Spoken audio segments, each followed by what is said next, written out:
يا صديقي، احنا بنتكلم في ألطف هدية ممكن تقدمها، هو خاتم من ألماس الميوسانتي أو الأمازونايت، أوكي، أو شبيه الألماس، أوكي. هو فعلا حجر طبيعي شبيه الألماس، نفس الكاليريتي، نفس الانكسار الضوئي، نفس المعامل، وكمان نفس القياس. خلونا مثلا نبتدي بالقياس، هيدينا نفس قرايات الدايموند، أوكي.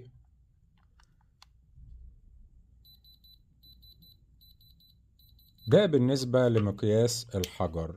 الحجر بحجم 1.5 إيرات يا صديقي، على فضة إيطالي عيار 925، تحفة. تقدر تطلبه على المقاس اللي انت عاوزه بشهادة جي ار اي، آسف، الضمان، السيريال الخاص بالحجر، ضمان الحجر نفسه، اوكي.